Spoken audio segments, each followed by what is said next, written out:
Kõigepealt läks Jan Uuspõld Tartusse, seejärel läks ta koju ja viimaks jõudis ta telesaatesse Hommik Anuga ohvrit mängima.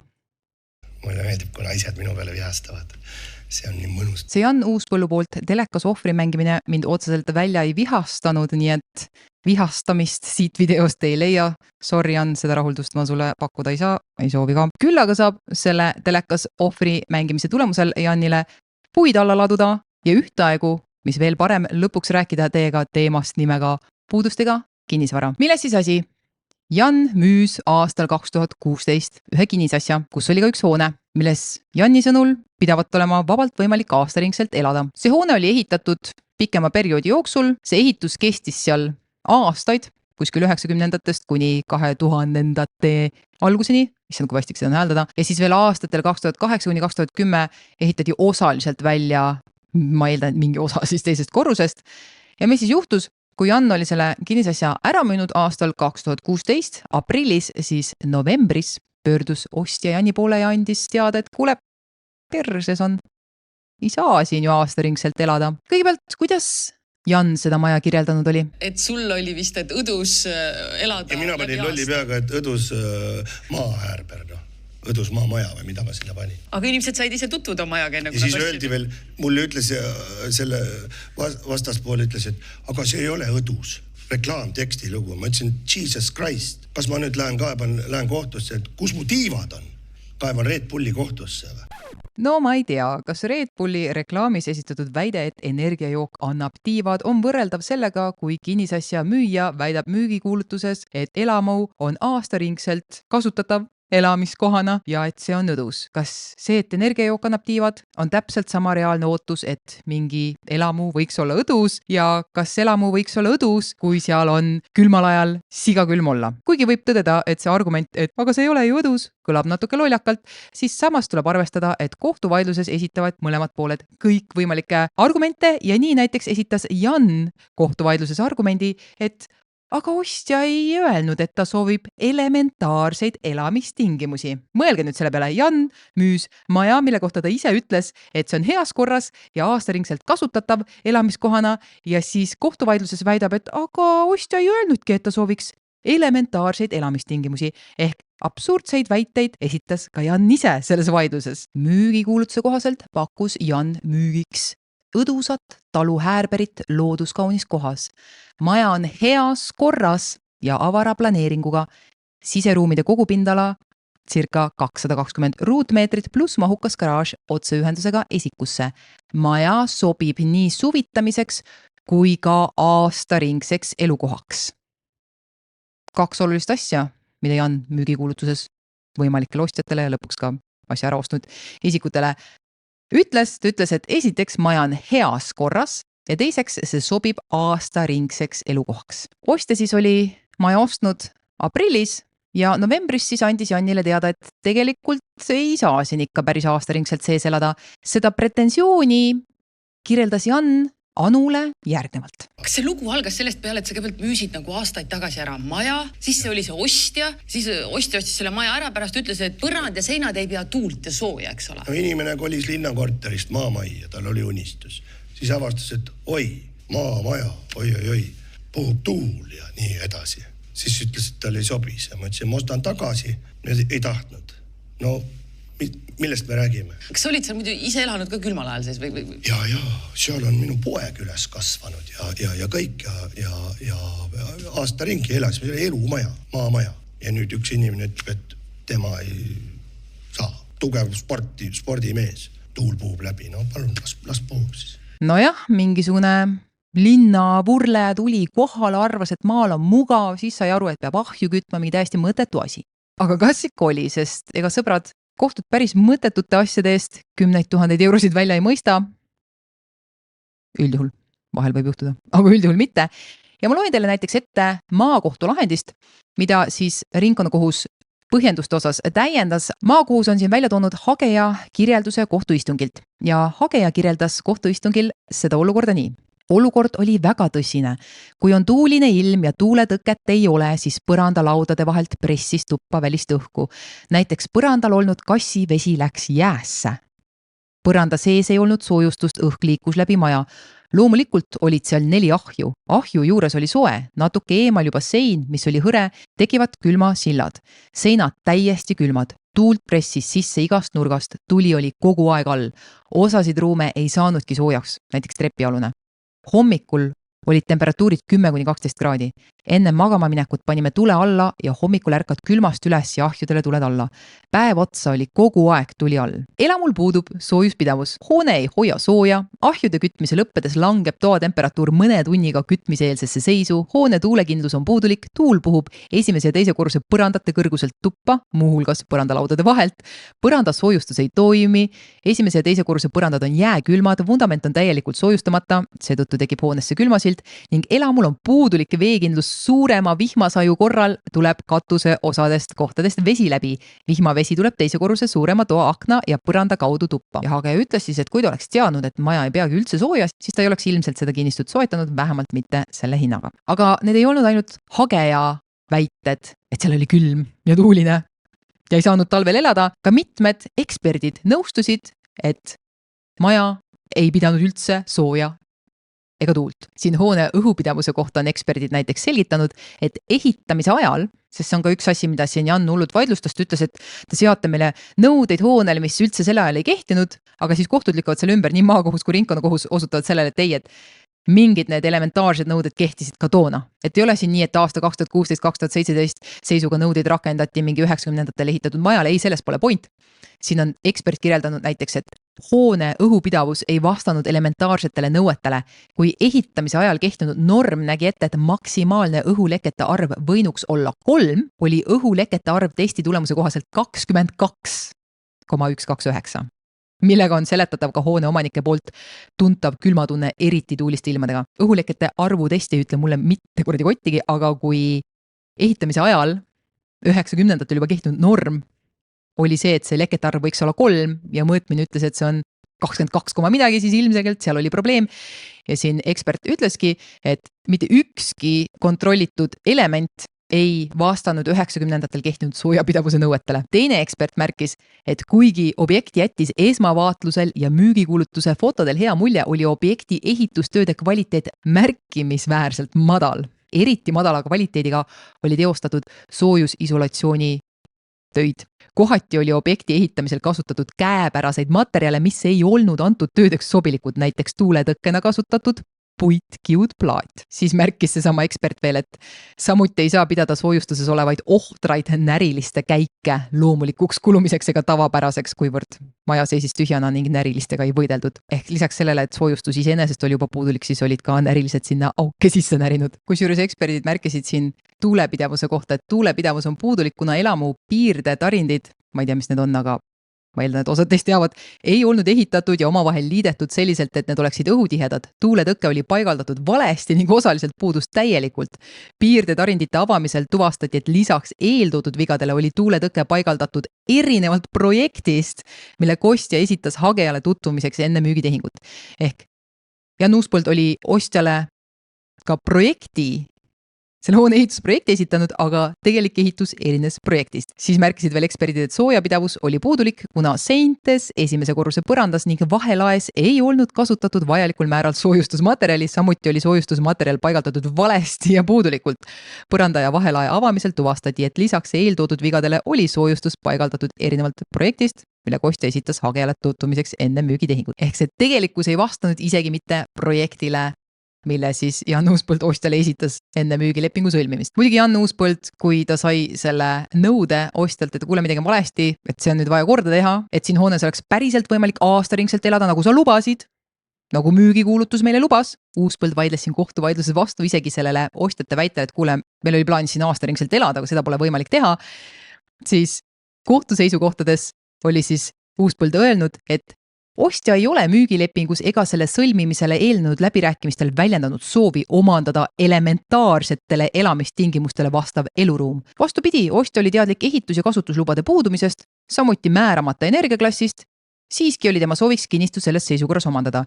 Ja juba ilma igasuguste ehituslike eriteadmisteta, ja ma ei ole ka süvenenud sellesse, et mida energiamärgis juriidiliselt tähendab, puht inimlikult. Fakt, et ehitisele ei ole ehitusluba, kasutusluba ega energiamärgist, ei tähenda, et ma peaks eeldama, et seal on nii külm, et põrandal olevas kausis jäetub vesi ära. Need asjad ei käi omavahel kokku. Ehitusluba ja kasutusluba, need on formaalsused. Energiamärgis on ka selles mõttes formaalsus, et teda ei pruugi olla, see ei tähenda, et maja üldse sooja ei hoia.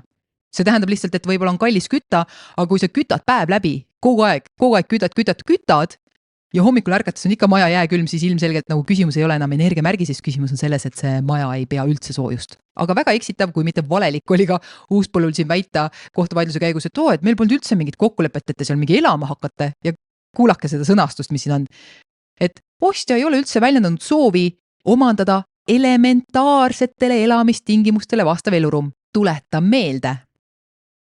Müügikuulutuses väitis Uuspõld, et hoone on heas korras ja seal saab aastaringselt elada.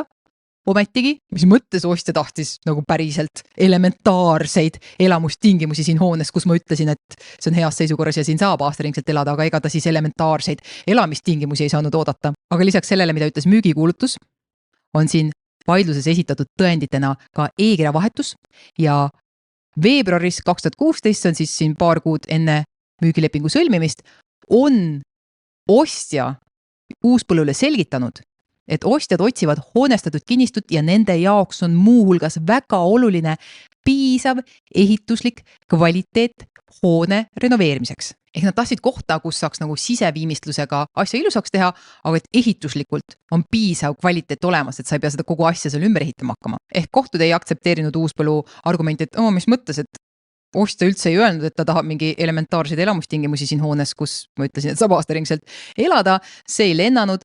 Üks katse veel, mida siis Uuspõld siin üritas argumendina kasutada, oli see, et enne ostu olid pooled pidanud läbirääkimisi ja ostja oli palunud vähendada müügihinda 30 000 euro võrra, et siis mingeid vajalikke töid teha seal kinnisasjal ja siis Uuspõld ei tulnud vastu 30 000 osas, ta tuli vastu 15 000 osas. Ta alandas hinda siis ostjate soovil läbirääkimiste tulemusel 15 000 euro võrra. Ja selle pinnalt väitis Uuspõld, et talle tundub, et ostja nõudmine on meeleheitlik püüe soovitud lisainvesteeringute finantseerimiseks. Ja Uuspõld ütles siis, et kuule, et ma juba andsin sulle hinnaalandust, et ma elu sees poleks arvanud, et sa nüüd tuled veel tagasi midagi lisaks nõudma. Aga ka siin tuli appi ostueelne e-kirja vahetus, mis meelest pea neile, kes seda elementaarset asja ei tea, aga alati igasugune läbirääkimine, enne kui te midagi ostate, eriti kinnisasja puhul, vähemalt e-kirja teel, selleks, et jääks märk maha. Ja siin on ka kohtud viidanud e-kirja vahetusele, kus ostja elukaaslane selgitas Uuspõllule selle sama e-kirja vahetuse raames siis, mis toimus paar kuud enne müügi vormistamist. Elukaaslane selgitas, et nad peavad arvestama lisainvesteeringuga naabrikinnistu eest, kuid selgitasid ka, et neil tuleb teha lisainvesteeringuid elamu siseviimistlustööde osas, teise korruse väljaehituse lõpetamiseks, garaaži renoveerimiseks, soojustamiseks siis, alternatiivse kütte paigaldamiseks, puurkaevu rajamiseks, maja ees oleva elektriposti likvideerimiseks ja kõrvalhoonete renoveerimiseks ning vertikaal planeerimiseks, mis iganes see on, ma taaskord ei tea. Ja selle peale ütles kohus siis, et kuule, need asjad, mille tegemiseks ostja kauples hinda alla, ei ole need asjad, mille pärast ta nüüd sinu vastu kohtusse tuli. Ta ei küsinud seda hinnaalandust selleks, et kuule, see maja ei pea üldse soojust ega tuult, et oleks vaja natuke neid asju siin korda teha, hoopis teiste asjade tegemiseks. Ja ka see oli e-kirja vahetuses selge. Ehk ka see argument Uuspõllu poolt ei lennanud. Nüüd Uuspõld üritas siin ka kasutada argumenti, et kuule, mina ei teadnud ju, et mina üldse ei teadnud, et need lood nii halvad seal on, et üldse ei pea tuult ega soojust, aga esiteks õiguslikult see pole üldse relevantne, kui ei ole erikokkulepet, millest ma kohe teile ka räägin, aga temal ei olnud. Ja seda siin ka ringkonnakohus tõstis esile, et Uuspõld ei olnud ostjatega kokku leppinud teisiti kui seaduse üldreegel. Seaduse üldreegel on see, et ei loe, kas müüja teadis või pidi teadma mingist puudusest, vaid loeb see, et kas saaks öelda, et ostja pidi teadma või teadis sellest puudusest. Ja siin nagu Uuspõld üritas viidata, et ma ei tea, ostja oleks pidanud ju asja üle vaadates kuidagi paru saama ja mainis seda, et ma pakkusin neile prooviperioodi. Maja osteti aprillis, eks ole, millal iganes see prooviperiood oleks olnud, et kas nad tegelikult oleks saanud sellest olukorrast aru, aga kas see ei ole eeldus, mida ostjale saab seada, et umbes kui sa sees ei elanud, kui ma sulle pakkusin, siis sa ei saa puudustele tugineda. Ei. Kohus tõstis siin ka esile seda, et Uuspõld on ise öelnud, et ta on seal elanud. Kas olid seal muidu ise elanud ka külmal ajal sees või? Ja, seal on minu poeg üles kasvanud. Aasta ringi elas, meil oli elumaja. Kuigi ta ütles, et ta pole vahetult enne seda müüki, ta polnud seal elanud pikaaegselt sees või püsivalt, aga esiteks taaskord müügikuulutuses oli kirjas, et aastaringselt saab seal sees elada, et see on heas korras ja teiseks ta oli seal siiski varasemalt ise ka sees elanud, ehk ta pidi teadma, kui kuradi külmaks seal talvel läheb. Ja kohus ütles selle peale, et kuule Jan, kui sa tahad öelda, et ostja pidi maja ülevaatusel märkama seda, et maja on puudulikult soojustatud ega pea tuult, siis sa ju ise oleksid pidanud ka seda teadma, sa oled selle asja omanik siin olnud mingi 20 aastat müügihetkeks, vahet ei ole, kas sa vahetult enne elasid seal sees või mitte. Ja kusjuures seda, et maja ei pea soojust ega tuult ja et seda peab talvel hommikust õhtuni kütma ja siis ka veel on hommikuks 10–12 kraadi, seda ei maininud Uuspõld mitte kordagi enne tehingut. Ja vaadates teda seal saates Hommik Anuga, tundub, et tema peab sellist olukorda normaalseks, et see ongi elu maal. Ise elan aasta ringi, mulle sobib. Nüüd see, kas Uuspõld seal enne üldse ise sees elas või mitte aastaringselt või vahetult enne müüki, see tegelikult ka ei loe, sest kohtupraktikas tuleb see, et kui sa oled ikkagi pikaaegselt olnud kinnisasja omanik, siis sa peaksid teadma nendest puudustest. Isegi kui see on sul näiteks, ma ei tea, üürniku käes või midagi sellist. On siis kohtud öelnud nii, et kui asi on olnud pikka aega müüja omandis, peab ta olema asja seisukorraga enam kursis kui ostja, kes omandas asja alles hiljuti. Ja siin kohus rõhutaski seda, et kui Uuspõld väidab, et ta ei elanudki reaalselt seal kinnisasjal, siis see ei vabasta teda veel vastutusest ja kui ta ei olnud seal talvel üldse elanud, siis ta ei oleks pidanud ka müügikulutuses nii enesekindlalt väitma, et seal saab aastaringselt sees elada. Mida siis sellest Jan Uuspõllu olukorrast õppida saab? Esiteks, ära ilusta asju müügikuulutuses. Müügikuulutus loetakse hiljem osaks müügikokkuleppest. Mis sun nõuanne või soovitus inimestel on praegu selles positsioonil, kus sina oled? No minu soovitus tagantjärgi on nüüd see, ma olen ise ka mõelnud, kui mul nüüd oleks midagi müüa ja ma müüksin maja, siis ma paneksin sinna tõenäoliselt müüa elamiskõlbmatu peldik, ise elan aasta ringi, mulle sobib, aga kes tahab, tulge vaatama. Et see ei ole niimoodi, et paned müügikuulutusse mingi, see on maailma parim asi üldse, siis lähed notarisse, kus on mingi standardleping, ei kirjelda eraldi mingeid asju, siis pärast kehitad õlgu, et see oli kõigist müügikuulutus, eks ole, see pole osa kokkuleppest. Ei, see müügikuulutus loetakse siis osaks kokkuleppest ja kui asi ei vasta tingimustele, mida sa müügikuulutuses kirjeldasid, näiteks, et heas korras saab aastaringselt sees elada, siis võibki tegemist olla lepingutingimustele mitte vastavusega, mille eest müüja vastutab, välja arvatud siis, kui ostja teadis või pidi teadma puudusest ja see on väga rangelt sisustatud. Ehk seda on võrdlemisi raske tõendada, et ostja teadis või pidi teadma ja seal tuleb küsimuseks, kas on ilmselge puudus või on see varjatud puudus. Ilmselge puudus oleks see, et põhimõtteliselt iga loll, kes sisse astub, siis visuaalse vaatluse tulemusel saab järeldada, et siin on selline puudus. Muul juhul on see varjatud puudus ja kui on varjatud puudus, siis ei saa öelda, et ostja pidi teadma. Nüüd, kas müüjal on siin ühtegi viisi ennast kaitsta olukorras, kus nagu, come on, mingi vana maja, ma ei tea ise ka, mis on nagu valesti võib olla või võib-olla ma juba ostsin selle järelturult. Ma ostan järelturult mingi maja, mõnda aega elan sees, aga mina ei tea, mis jamasid seal võib kuskil peidetud olla, ma pole ehitusekspert, ma ei võta kõiki seinu, põrandaid kõike lahti, eks ole, mul katus pole lekkinud, pole põhjust ka minna uurima sinna. Mida iganes, mida ma siis teen, kas ma saan üldse asja edasi müüa?